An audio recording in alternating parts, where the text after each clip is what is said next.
এই হক তুমি ঠকাবা, বোন যতক্ষণ ক্ষমা না করবে আল্লাহ আপনার ক্ষমা করবেন না। সুতরাং যার যা সম্পত্তি নিয়েছে সব সম্পত্তি তাকে বুঝিয়ে দেয়। আল্লাহ তাআলা যেন ভাইয়ের সম্পত্তি, বোনের সম্পত্তি সঠিকভাবে বুঝিয়ে দিয়ে আমাদের মওত দান করায় দেন, পড়েন না আমিন। নবীজির দুধ মা হালিমা সাদিয়া বর্ণনা করে, আমি ক্ষুধার যাতনায় আমার শিশু মুহাম্মদকে কোনদিন কান্না করতে দেখি নাই।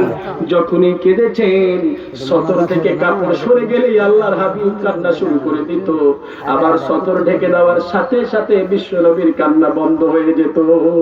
আজকে সেই নবীর উম্মতেরা দেখা যায় যে উম্মত দাবি করে, উম্মতরা দেখা যায় যে ন্যাংটা চলে, এমন উম্মত আছে না নেই? কথা বলে আছে, মানে কি প্রায় রহরও আছে।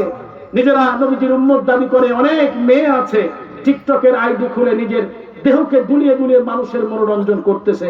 এরা শুধু নিজেরা ধ্বংস হয় নাই, আমার যুবক ভাইদের ধ্বংসের জন্য তারা উঠে পড়ে গেছে। কথা বলে ঠিক কিনা মুসলমান? আজকে মোবাইল আসার পর যুবকের জীবন যেন ধ্বংস হয়ে গেল। দেশ পরিচালনা করো, ইহুদি খ্রিস্টানদের কৃষ্টি কালচার দিয়ে দেশ চালাও, এমন যদি দেশ চলে এই দেশে কখনো সুশীল সমাজ খুঁজে পাবেন না। সব যেন শয়তানে পরিণত হয়ে যাবে। কথা বলেন ঠিক না ঠিক? আমার দেশের ক্ষমতা ধরনা কিছুদিন আগে শিক্ষার মসনদে বসে, ক্ষমতার মসনদে বসে কোভিড-19 কথা বলে